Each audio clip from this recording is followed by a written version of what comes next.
Welcome to Unscripted, a Siena Hoops podcast. I'm a Siena senior, Carter Gooley. And I'm Siena sophomore, Joe Lemery. And we're here to bring you the inside scoop on Siena's NIL collective, Saints March On. Hear from players, coaches, and more as we bring you the X's and O's of the Siena men's and women's basketball teams. So sit back and enjoy.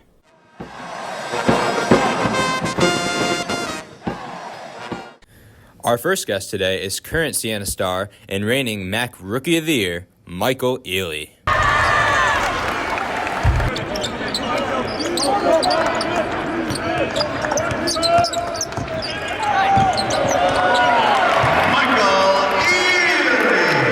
Unscripted, the Siena Hoops podcast. I'm Joe Lemery alongside Scott Noel and our special guest, Michael Eley, today. So, Scott, I'll turn it over to you and we'll get things started. So, Saints March On, we're looking forward to this podcast episode. The two main guys that are supported by NIL deals this year with the Saints March On collective are Michael Eley, Rookie of the Year last year in the Metro Atlantic Athletic Conference, and Sean Durugordon, who we're going to speak to next. So we finally got to an episode. Carter and Joe were away. I guess when you're in college, you get like 5 weeks off. Something like that. 5 weeks off for vacation around the holidays. So now we're back into the swing of things, and we're going to pick things up now that the team is playing a little better. We picked up a win out at Niagara. We've got our two main guys, Mike Eley and Sean, joining us today. Mike, how are you today? Good. How are you? Good. Great, buddy. Thanks for having me. Joe, why don't you lead us off with your first question today? Yeah, Mike. So obviously the season hasn't gone exactly how you've planned, but there's been a lot of growth. And how do you see yourself growing as a player as the season progresses, and even as the team as a whole? I would just say, consistency is the biggest thing, just being consistent. But you got to be around like the right group of guys and making sure that, you're holding them accountable. So I would say we've matured on that, but I would just say we got a lot more to grow. We got a lot more room to grow. So that's the biggest thing. It hasn't been the biggest success for us this year, but we still got more games to go, and we got a lot to prove. So I got a question for you. Part of being in college, and I think anybody who's older knows this, part of college is that everything's not always rosy in life. And how do you handle the ups and downs? Handling the ups is pretty easy.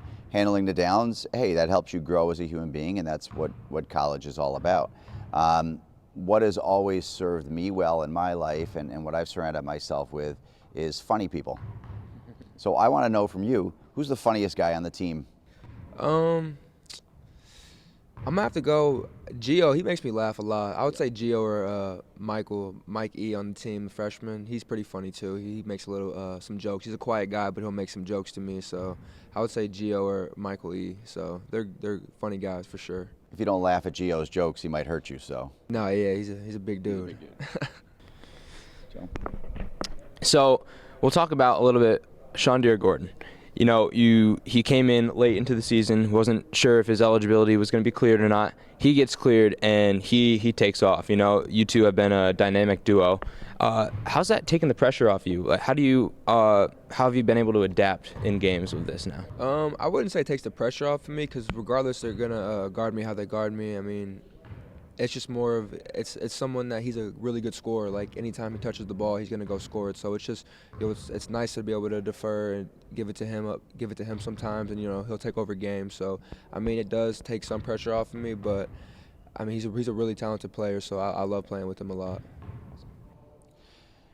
You want to ask him the NBA question? This is pretty easy, right? So if you could pick one NBA team to play for, what team would you pick and why? I'm going with the Indiana Pacers just because I'm from Indiana, and I've been watching them since I was a little kid.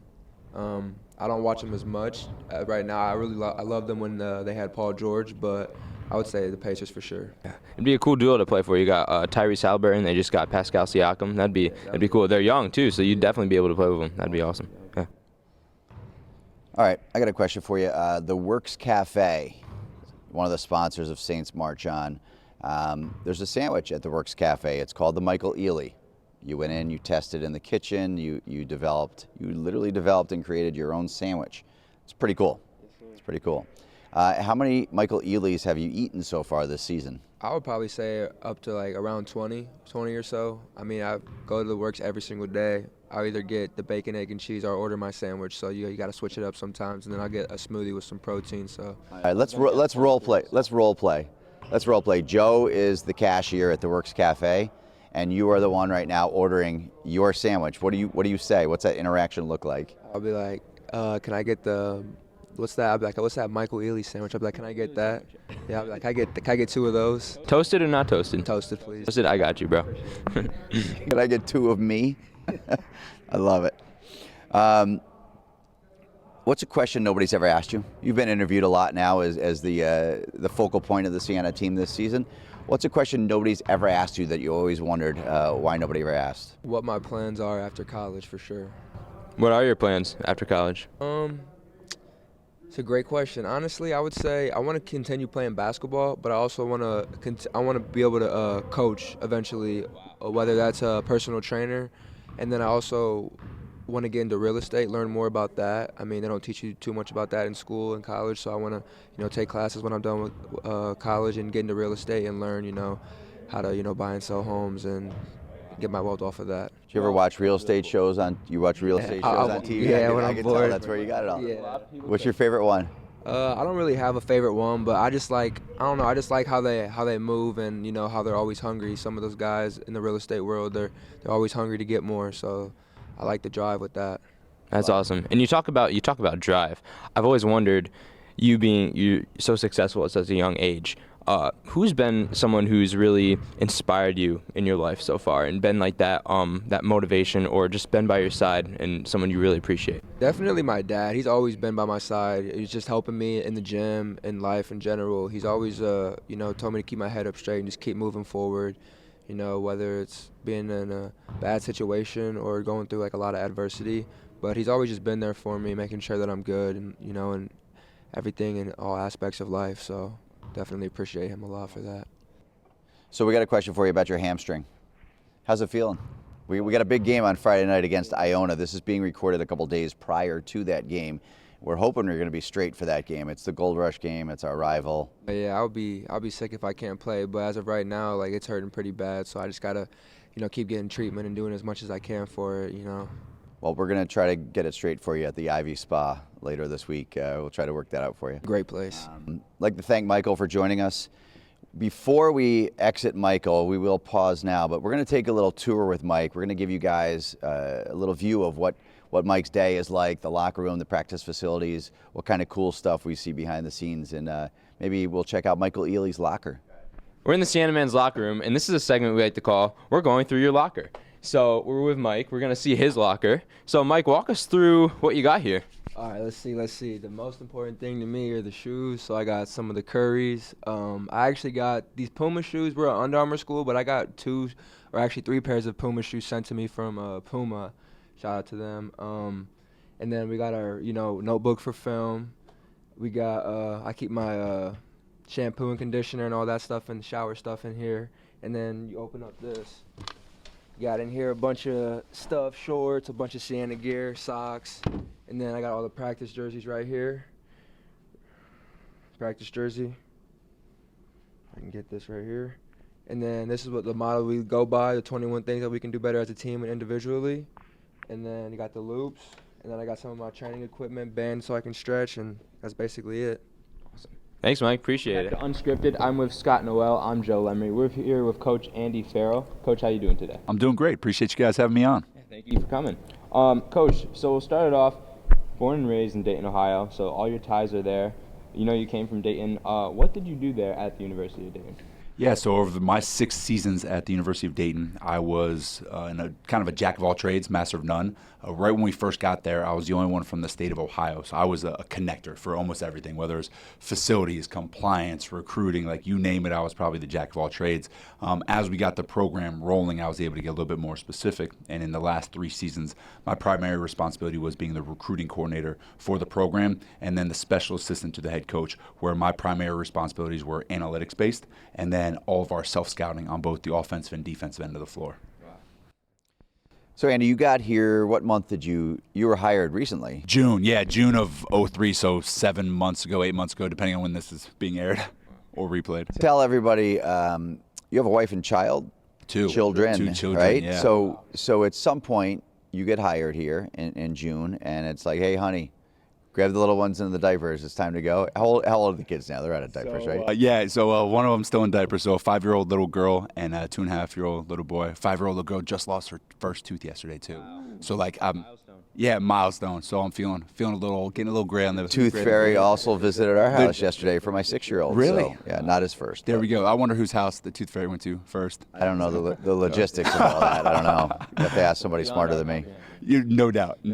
Only a parent will know. So, well, first of all, because I am still married, the conversation about moving happened before I accepted the job. So as the process was going down of me being interviewed, me talking with Coach Carm about the potential of me coming here to Siena, we had a lot of conversations about, what will this look like for our family, professionally, personally. We did a lot of talking about it, pros and cons list. I'm kind of that type A individual where it's, pros and cons list. We did a lot of praying, both together and then separately as well. I confide a lot in my pastor and my family just about, is this the right thing for me personally and us as a family unit, and then obviously professionally. The history of Siena basketball, the success that Siena has always had, the leadership of Coach Carm, and the community support that we have here, it all started to line up really, really well. And it was almost one of those leaps of faith where it's like, all right, let's do this. Like, I'm from Dayton, Ohio. She's from Chicago.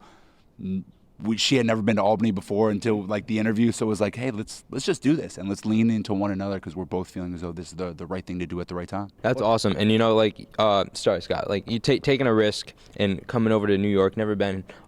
How's that transition been for both of you guys, especially starting 2 new jobs here? So there's a special place in heaven for coaches' wives. I promise you that much. Like, she has been such an unbelievable catalyst that's just holding our family unit together. Whether it was like the sale of the house, getting the house ready, helping with the move and the logistics, and just I was here for 2 months without my family. I was here the whole month of June, the whole month of July. Getting, a foundation, finding out where we're going to live, where the kids were going to go to school, recruiting, getting to know our players and our system and style of play. So I was doing that all along while she was back. So that early part of transition was kind of like tearing at my strings, where the heartstrings were, I wasn't with my kids and my family, but at the same time, she was so supportive. And then as we've been here, it's amazing. We moved into a great little neighborhood. We've developed a really fun social circle where the kids can interact and play, and they've gotten involved with the library and sporting events and anything that goes on here at Siena, whether it's other sporting events or our men's basketball games. Like, they're coming to. You'll see them all decked out, and my little boy wears a green bomber jacket, and he looks like he's a varsity player. As a little 2.5-year-old gives high five to everyone, and my little girl's got her pom-poms and most of the time a cheerleading outfit. So the adjustment's going really well, but a lot of that has to do with obviously my better half, but this community and how good of people are within this community really, really accepted us right away and made us feel like we're home, and it is home now. So 2000, I've been to Dayton once. It was one night, and I'll have 2 questions for you on this. One, were you at the Double Onions game? I was not at the Double Onions game. So what year was that? That was 2009. That was 2009. I was actually myself playing in the NCAA tournament. I was at Clemson at the time, coaching in the tournament. So I was not there, and I don't think any of my family was either, because I think they all traveled from Dayton to watch wherever we were playing at the time, whether it was Kansas City or I forget where we were. So you were at Clemson. Were you at Clemson in 2008? So 07, 08, I was not at Clemson. I was at VCU at the time. But 08, 09, and then 09, 010, I was 010? Is that 010? Okay. Yeah, it's the Saint Smart Town podcast. We can say whatever we want on here. No one's censoring this. So yeah, those are the 2 years I was at Clemson. So not 2008 NCAA tournament. I was not at Clemson. Because you know who Clemson played? Who did they play? Who did they almost play? Us, right? Yeah. But yeah, Clemson lost out in Spokane Clemson was the 4 seed, and they lost that year in Spokane. Was that the year if we beat? No, in the Sweet it was 16. It was 08. It was 08. We would have played them. I believe the Clemson people were down in Tampa with us in 08 when we beat Vanderbilt. There's Clemson. Who the heck did we lose to in the second round? Maybe we lost to Clemson. Jeez. Oh, Clemson lost in the first round, so Clemson did not. That's fine. then. We can edit part of this, right?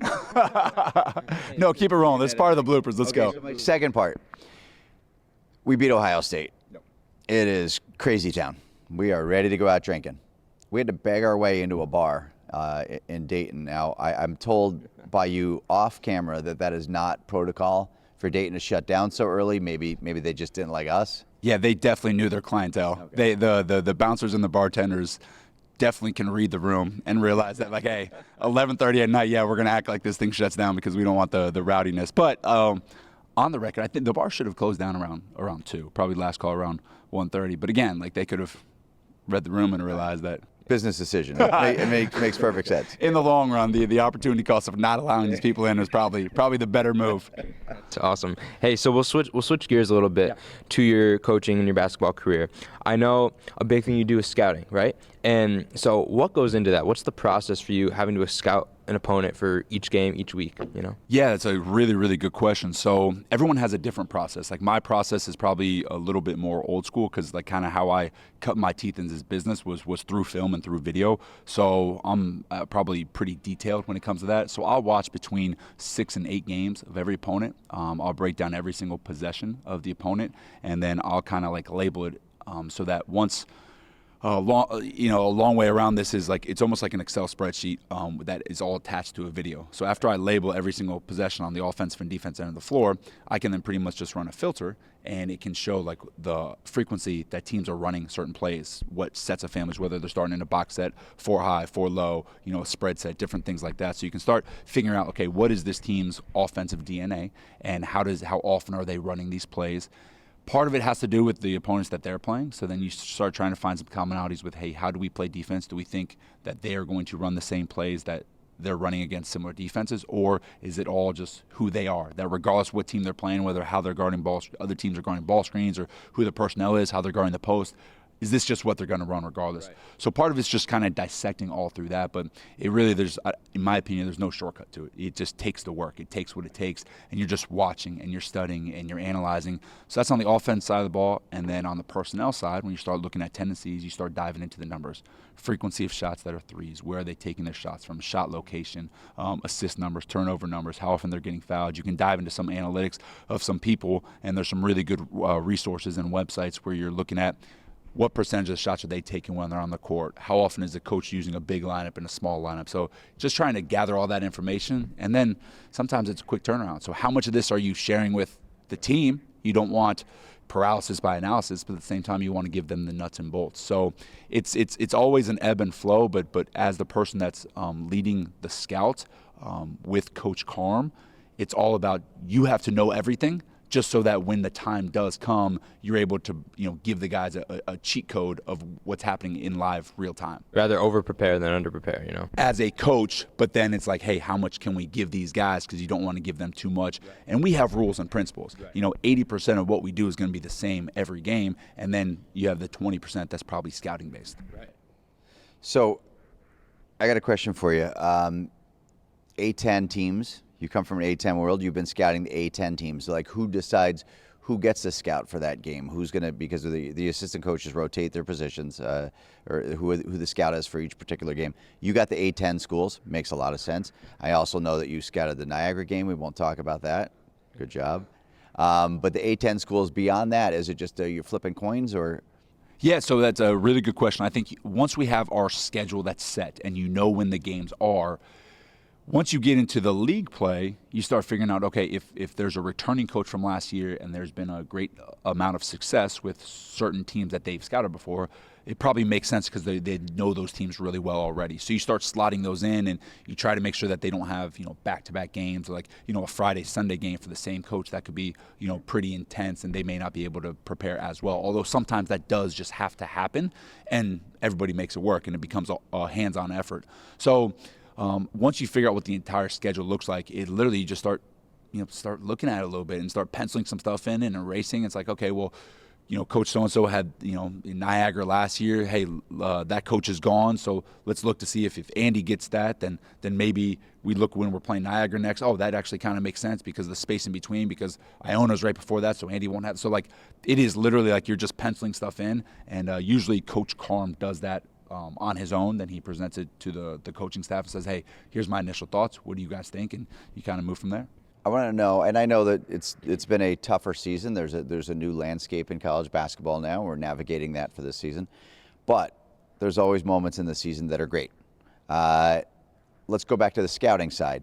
What is your favorite moment that you scouted that turned out well for you, where you thought, yeah, this Andy guy has got it? You want to know what so the first thing that comes to my mind right away, and it's not necessarily this year, but this is the first time that it really it translated for me that scouting matters at a very high level, was in one of those years that I was at Clemson. We were playing Butler in the first or second round of the Anaheim Classic. So this is probably 2009 or 2010.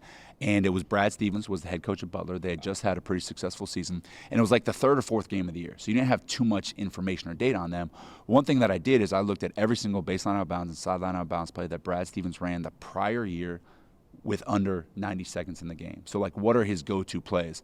And sure enough, at the end of the game, we had a sideline out-of-bounds play that we were on defense. And based off their alignment, we called a timeout, and we could sniff out what play that they were running. And literally, I just told the guys, like, hey, this is the play that they are going to run. They may not run this, but, like, based off of this alignment and their personnel, I'm guessing this is what we're going to do. So here's how we need to counter it. And sure enough, it's the exact same play that they ran. We were able to sniff it out. We were able to cheat it, got a deflection, knocked the ball the other way. And then we end up winning and beating that Butler team, which became a really what now would be probably a quad 2 win. We were an at-large team that year, so that really helped. And that's 10, 12 years ago where that came to fruition, and that's what really sunk on me. It's like, hey, better be over-prepared than under-prepared, and now it's a tangible example. That's an amazing story. And it's talking about being over prepared. Do you think like having so much prep and being so prepared for anything that comes up makes it so that you can actually enjoy what you're doing more? 100%. And as a young coach myself, I love seeing what other coaches are doing. Like, that's allowing me to add stuff to my database of what I like to do. Maybe I see a wrinkle that a team does against one of our opponents, and it's very similar to what we do, but maybe you just twist the angle of the screen, or you just send a baseline runner through, and now you're exposing the weak side defense. Maybe that's something that we can present to Coach Carmer. It's like, hey, after a timeout, or hey, a wrinkle to one of our plays. So all of it is a learning process for me as a young coach myself still, where like I love it, and like my passion is the game. Like, my passion is being around these young men that we're coaching and then studying the game itself. Like, I'm watching basketball. Like, that's pretty awesome. Like, so like to be able to study and over prepare, it is fun because it is what my passion is. That's awesome. All right, Andy, thank you for joining us today. I appreciate you guys. Thank you so much. Great interview. Maybe we'll have you back. Anytime. I'm always welcome. I can bring my kids. I'm sure that they'll be, no doubt. Yeah, it's exactly. Oh, they'll be running around. They'll be grabbing the microphone. You never know what they're going to say. Kids say the darndest things, but no, you guys cannot go look at my locker. So. Our final guest is averaging 23 points a game since his return to eligibility. Please welcome Sean Durugordon.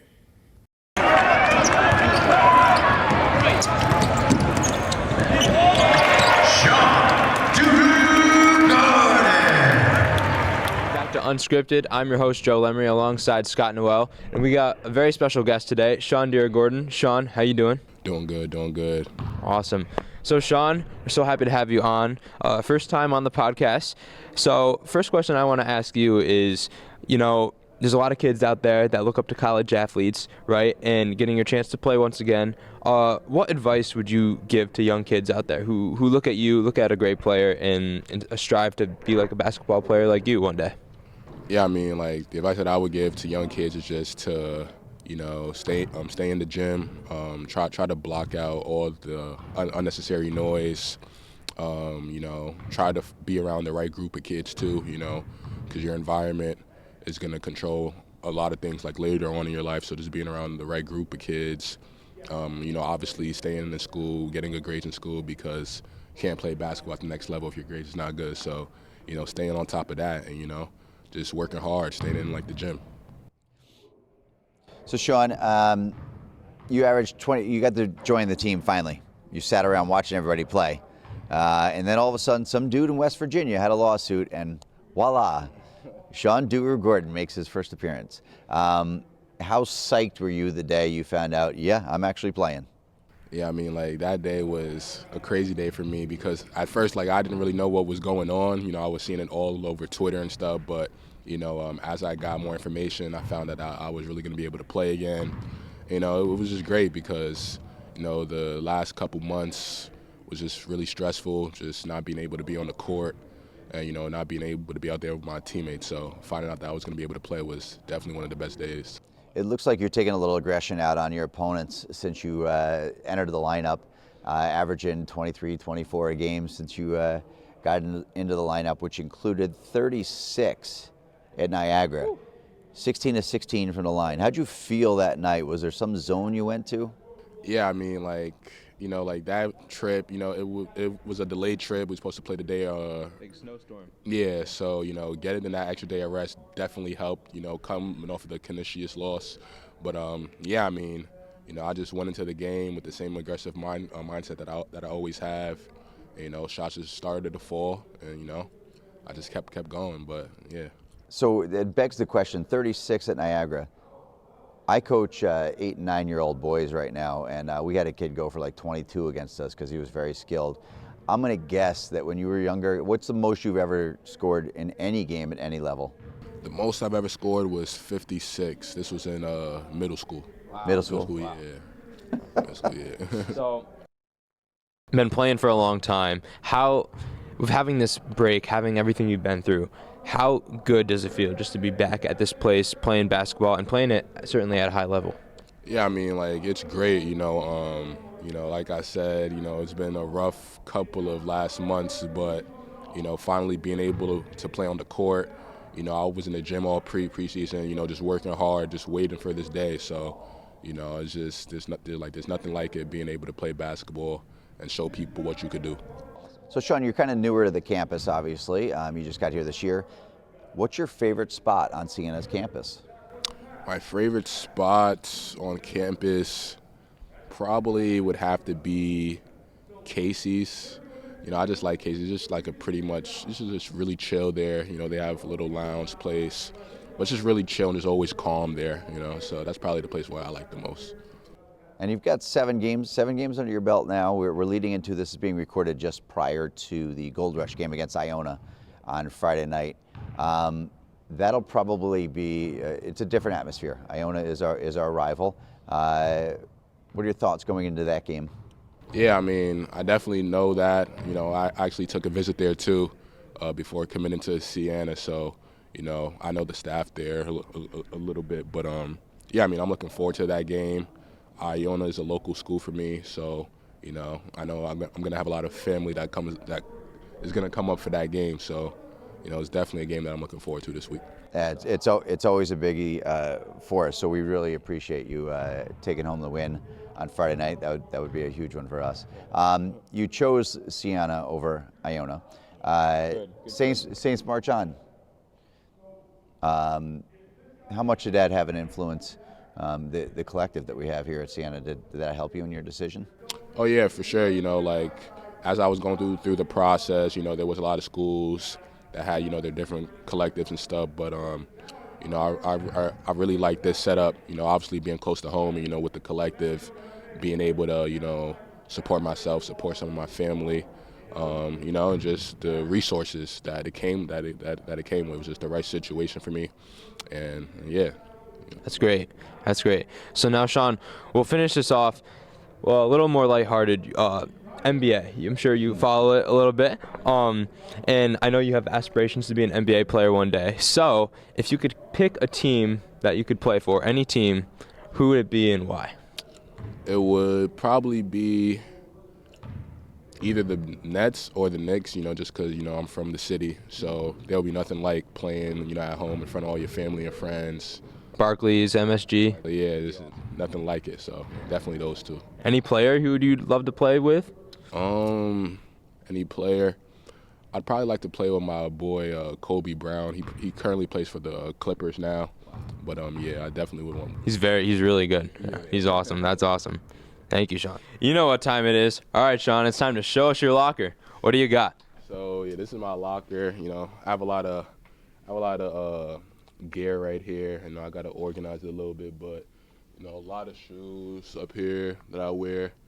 I've been going through a lot of them, so I gotta definitely get some more. But yeah, I mean, this clothes. This is my loop that I normally have for practice and workouts that they wash. Nice. And yeah, just a lot of shoes up here, a lot of shoes down here too. But, oh yeah. What size shoe? I wear a size 14. Yeah. 14. Yeah. Awesome. Yeah. All right. And that was Show Us Your Locker with Sean Durugordon.